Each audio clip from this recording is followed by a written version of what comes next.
အားလုံးပဲမင်္ဂလာပါရှင်အဲဆိုရင်အမားတို့ lesson 1ရဲ့အပိုင်းနှစ်ကနေပြန်လည်ကြိုဆိုလိုက်ပါတယ်အဲဆိုရင်အမားတို့အပိုင်းနှစ်မှာကျတော့အမားတို့ပိတ်လေးညက်မယ်ပေါ့နော်အဲဆိုရင်အမားတို့အပိုင်းတစ်မှာတော့ကအမားတို့ဒီလိုပတန်လေး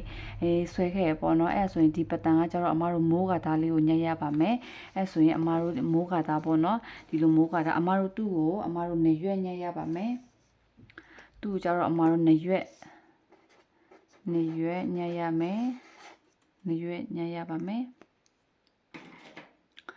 အဲဆိုရင်အမားတို့သူ့ကိုအောက်ခြေဘက်မှာကျတော့အမားတို့ပိတ်စလေးကိုလို့ခောက်ရက်သားလေးညှက်ရမယ်เนาะအဲခောက်ရက်သားလေးညှက်ရမှာဆိုတော့အမားဒီမိုးကသားလေးကိုတီချာလေးမိုးကပိတ်လေးကိုတီချာလေးချိန်လိုက်ပါမယ်အဲဆိုအမားဒီမှာနေရွက်ထပ်လိုက်တယ်เนาะနေရွက်ထပ်လိုက်တာဆိုတော့အမားတို့လီရွက်ဖြစ်သွားရင်เนาะအဲဆိုရင်ဒီအောက်ဘက်မှာကအမားတို့ဒီလိုပိတ်ခောက်ရက်သားပေါ့เนาะပိတ်ခောက်ရက်သားလေးကိုအမားတို့နေရွက်ညှက်ရပါမယ်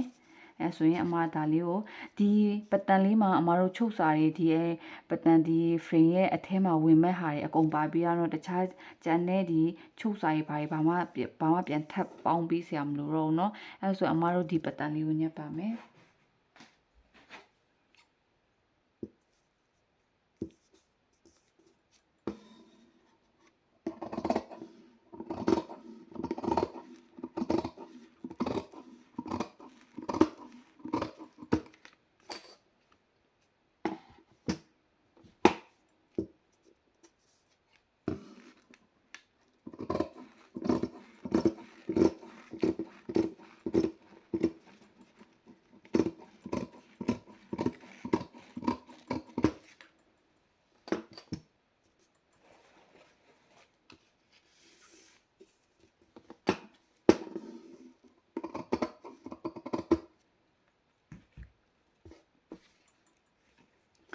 ဟုတ်ပြီအဲ့ဆိုအမတို့ဒီလိုလေးနေရွက်ရခဲ့ပါပြီဒီလိုလေးပေါ့နော်ဒီလိုလေးတရွက်ဒီမှာတရွက်ဆိုတော့နေရွက်ပေါ့နော်ဒါကိုကြတော့အမတို့ဒီထိပ်ဘက်မှာအမတို့ချုပ်စာနဲ့စိတ်ထားခဲ့ရပေါ့နော်ချုပ်စာနဲ့စိတ်ထားခဲ့ရမို့လို့အမတို့ဒီဘက်ကိုအမတို့ဆက်နဲ့အမတို့ဒီဘက်မှာချုပ်စာနဲ့စိတ်လေးကိုချုပ်ရပါမယ်ဒီဘက်မှာရောပဲအမတို့နဲ့စိတ်ချုပ်ရပါမယ်เนาะအဲဆိုအမတို့ဒါကိုအရင်မချုပ်သေးခင်အမတို့ဒီpattern frame ရဲ့အိတ်အလားလေးရဲ့ပိတ်စလေးကိုညက်ပါမယ်အဲဆိုရင်အမတို့ဒီတန်ဖရင်အတွက်ကအမတို့ပတန်ညက်ပြီးသွားပြီဆိုတော့ခဏလေးထားလိုက်ပါမယ်အဲဆိုအမတို့ဒီ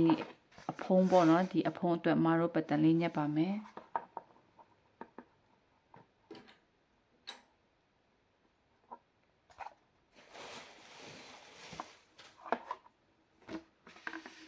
โอเคအဲ့ဆိုရင်အမတို့ဒီပတန်လေးရဲ့ဒီပိတ်စလေးကအမဒီ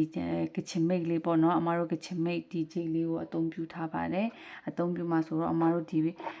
မိတ်လေးကိုအမတို့ချိန်ပါမယ်အဲ့ဒါဆိုရင်သူကကြတော့အမတို့ကဒီကိုပုံဖော်တဲ့အတိုင်းပေါ့နော်တကယ်လို့အမတို့ဒီပိတ်လေးကို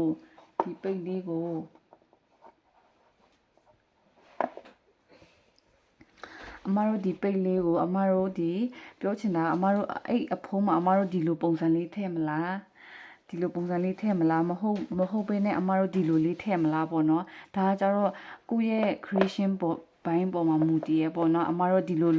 လုပ်ချင်လဲရတယ်မဟုတ်ဘဲနဲ့ဒီအမိတ်လေးကိုမဟုတ်ဘူးဒီလိုဒေါင်းလိုက်လေးတွားချင်တယ်ဆိုရင်ရောပဲအမတို့ဒီလိုဒေါင်းလိုက်လေးလဲတွားလို့ရရပေါ့နော်အဲဆိုရင်ဒါကြတော့အမတို့ကိုယ့်ရဲ့ creation ဘိုင်းနဲ့ပေါ့နော်ကိုပိုလာတယ်လို့ထင်တဲ့ဟာလေးကိုအမတို့ရွေးချယ်ပြီးလို့ရပါတယ်အဲဆိုအမတို့တစ်ဖက်ကိုအမတို့ဒီလိုညက်ရင်နောက်တစ်ဖက်ကိုရောပဲသူနဲ့ကွက်တိလေးညက်ပေးရပါမယ်ဘာဖြစ်လို့လဲဆိုတော့အမတို့ဒီကချင်မိတ်မာတွေကတစ်ဖက်မှာကဒီလိုအယောင်ဖြစ်ပြီးမှနောက်တစ်ဖက်မှာဒီအဝါအရန်ပါတယ်အဲ့မျိုးဆိုရင်ကြောင့်လည်းမလှဘူးလေနော်အဲ့ဆိုရင်မလှဘူးဆိုတော့အမတို့ပိတ်ညက်ရင်ရောပဲတခြားပြောချင်တာကဒီအမိတ်မှာအကုန်လုံးကဒီလိုမိတ်မဟုတ်ဘဲနဲ့ပြောင်မှာအမမိတ်တီလေးတွေပါနေဆိုရင်လည်းအမတို့အရန်ကြီးလည်းချိန်ဆရာမလို့ပေါ့နော်အဲ့ဆိုအမတို့ဒီဟာကြတော့အမတို့တေချာလေးချိန်ရမှာမို့လို့ပိတ်စလေးကိုအမတို့တေချာလေးညှက်ရပါမယ်အဲ့ဆိုအမတို့ဒီချိန်လိုက်တဲ့အခါမှာအမတို့ပြောချင်တာဒီအမိတ်လေးကိုအမတို့ဒီအလေကောင်မှာထားမလားမဟုတ်ရင်ဒီအပြာလေးကိုအမတို့ဒီအိတ်ရဲ့အလေကောင်မှာထားမလားပေါ့နော်အဲ့ဒါကိုကြတော့အမတို့တေချာလေးပြန်ချိန်ရပါမယ်အဲ့ဆိုရင်အမကဒီဘက်မှာပိတ်စကအရန်မရှိထားတော့ဘူးဆိုတော့ဒီအိတ် ဒီအပြာလေးကိုအမဒီခလေကောင်လေးကိုချိန်လိုက်ပါမယ်ခလေကောင်လေးကိုချိန်လိုက်ပြီဆိုရင်အမတို့ဒီအောက်ဘက်ကဟာရောပဲပေါ့နော်ဒီအောက်ဘက်ကဒီအဝါရောင်လေးပေါ့နော်ဒီအဝါနဲ့အစိမ်းဒီအဝါရောင်ပဲအဓိကကြည့်လိုက်တာပေါ့နော်အဓိကကြည့်လိုက်ရင်အမတို့ဒီအဝါရောင်ကဒီအလေတက်တက်ကြရင်ဒီလိုကွက်တီပေါ့နော်ကွက်တီဖြစ်ပါတယ်အဲဆိုရင်အမတို့သူ့ကိုရောပဲ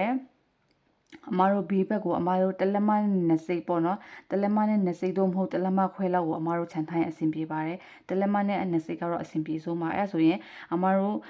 များတော့အဖြစ်အမတို့ဆက်ချုပ်တဲ့လူတွေပဲဆိုတော့တလက်မနဲ့စိတ်ကတူထူတလဲကြီးအရင်ကြီးလဲတိကြကြီးလက်မဆရာမလို့ပေါ့နော်အမတို့တလက်မနဲ့စိတ်ကိုအမတို့မှန်ပြီးမှဒီလိုလေးဘေးဖရင်ကိုအမတို့ဒီချာလေးဒီလိုလေးခြံသွားလို့ရှိရင်အဆင်ပြေပါပြီ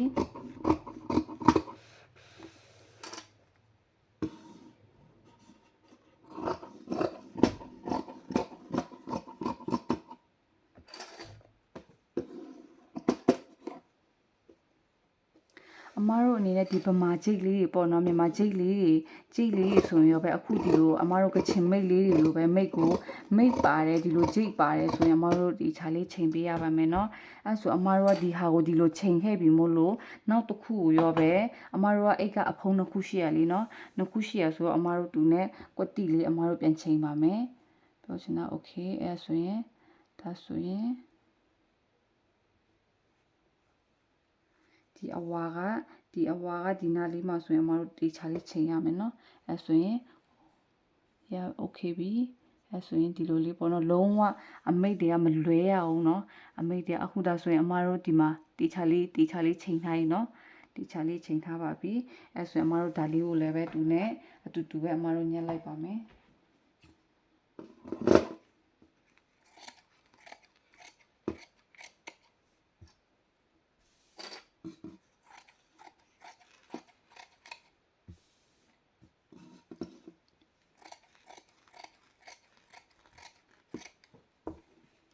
ဟုတ်ပြီအဲ့ဆိုရင်အမတို့ဒီအိတ်ပေါ့နော်ဒီအိတ်မှာအမတို့ဒီပိတ်လေးသုံးမှာမို့လို့ဒီပိတ်ကိုရောပဲအမတို့နေရွက်ညက်ပြီးပြီးတူနဲ့ဒီ site ဒီအိတ် site အတူတူပဲဟိုမှာအမတို့မိုးကသားလေးကိုပဲအမတို့နေရွက်ပြန်ထပ်ညက်ရပါမယ်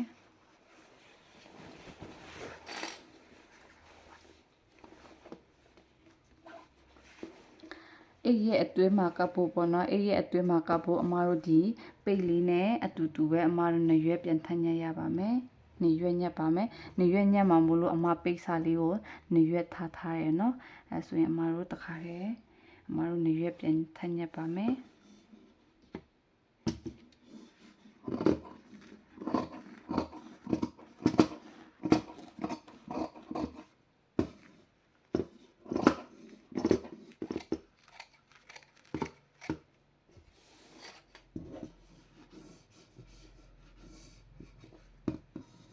ခုနအမတို့ပတန် frame ညက်တဲ့ဟာကြတော့သူကတန် frame မှာထည့်ဖို့เนาะဒါကြတော့အမတို့အိတ်အခွန်ရဲ့အတွင်းပိုင်းမှာထည့်ဖို့ပါ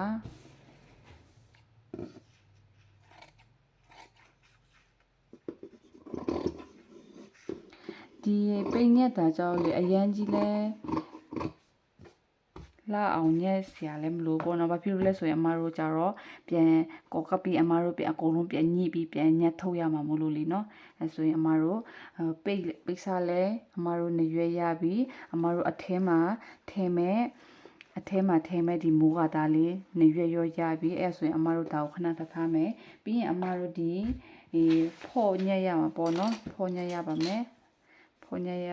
အဲဆိုရင်အမတို့ဒီဖော့ကိုရောပဲအမတို့ဖော့ရောပဲအမတို့နှစ်ခုညက်ရပါမယ်ဒူနဲ့ကွက်တီပေါ့နော်ဒီဖော့ကြတော့ဒီ8 frame နဲ့ဖော့ကြတော့အမတို့ဒီ8 frame နဲ့ကွက်တီညက်လို့ရှိရင်အဆင်ပြေရနော်အပိုမညက်ရင်လည်းရရပေါ့နော်ဒါပေမဲ့အမတို့ညက်တဲ့အခါမှာဒီလိုတောင်းချိုလေးတွေရှိရဆိုရင်တော့ဒီလိုလေးပဲအမတို့ညက်သွားပါမယ်အပိုပြောချင်တာခုနကအမတို့ဒီပိတ်စညက်တဲ့အခါမှာကျတော့အမတို့ဘေးဘက်ကိုအမတို့တလက်မခွဲတွေပါခြံခဲ့ပေါ့နော်ဒါကြတော့အမတို့ခြံဆရာမလို့နော်ဒီလိုလေးပဲညက်သွားမယ်အဲဆိုရင်အမတို့ကဒီလိုနှစ်ခုရှိရမို့လို့အမတို့သူနဲ့ကွက်တီသူနဲ့အတူတူပဲနောက်ထပ်တစ်ခုကိုပြန်ညက်ပါမယ်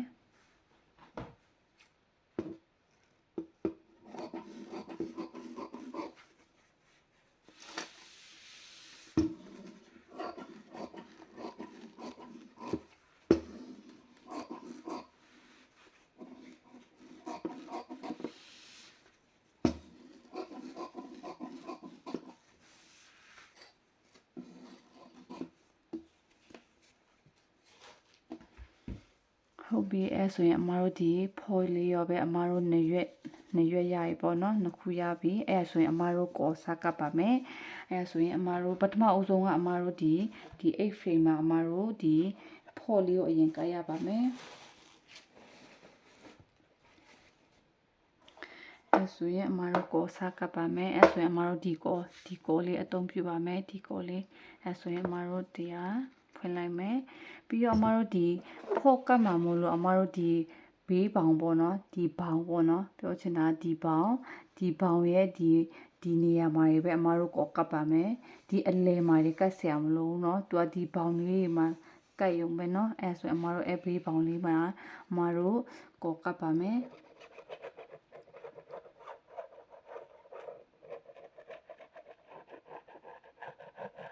သူကလေဒီကောဘူးကြတော့လေဒီလိုလေးတွန်းသွားရင်အဆင်ပြေရနော်တနေရာမှာဟိုလိုမျိုးကြီးထူအောင်အရန်ကြီးပြောချင်တာကိုအရန်ထူအောင်လိမ့်ဆရာမလို့เนาะဒီလိုပုတ်ဒီလိုလေးတွန်းပြီးမှကောကတ်သွားရင်အဆင်ပြေပါတယ်ဒီတောင်းလေးတွေပဲเนาะတောင်းလေးမှာပဲမတို့ကပ်ပါမယ်โอเคအဲဆိုရင်တစ်ဖက်ရပြီအဲဆိုနောက်တစ်ဖက်ကိုရောပဲကပ်ပါမယ်နောက်တစ်ဖက်ကိုရောပဲအမတို့ဒီဘေးပေါင်တွေပဲเนาะအလဲမှာမလိုပါဘူး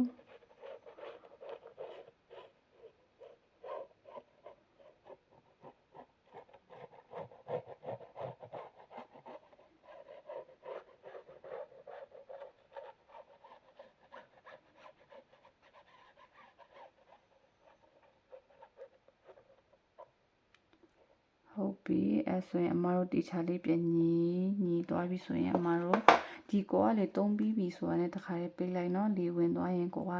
အကြာမခံအောင်လေเนาะအမတို့ဒီဘူးအကြီးဝယ်ထားရဆိုရင်ပေါ့เนาะအဲဆိုရင်အမတို့ဒီမှာရောပဲအမတို့တီချာလေးဖော်လေးကိုတီချာလေးထားပြီးမှအမတို့ဒီဟာလေးကိုတီချာလေးကပ်ပါမယ်เนาะ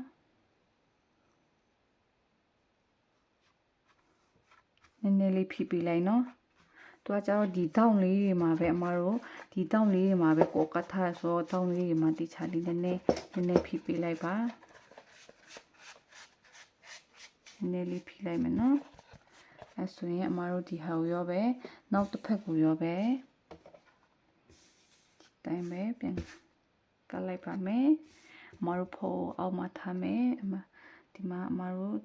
အမတို့ရဲ့အိတ်ဖိန်လေးကိုတင်လိုက်ပါမယ်နည်းနည်းလေးဖိပေးလိုက်မယ်နော်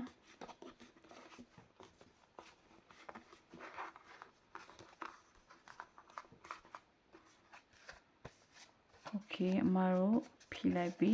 အဲဆိုရင်အမတို့ဒါကိုရောပဲအမတို့15မိနစ်လောက်ထားရပါမယ်နော်အမတို့ဒီကောနဲ့ဒီ8 frame လေးနဲ့ဒီဖော်လေးနဲ့ကိုအမတို့ကတ်တဲ့ဒီကောကတ်ပြီးဆိုရင်အမတို့အနည်းဆုံးကတော့အမတို့15မိနစ်ထားရပါမယ်အဲဆိုရင်အမတို့ဒီ lesson 1ရဲ့အပိုင်း1မှာကျတော့အမတို့ပိတ်ညက်တဲ့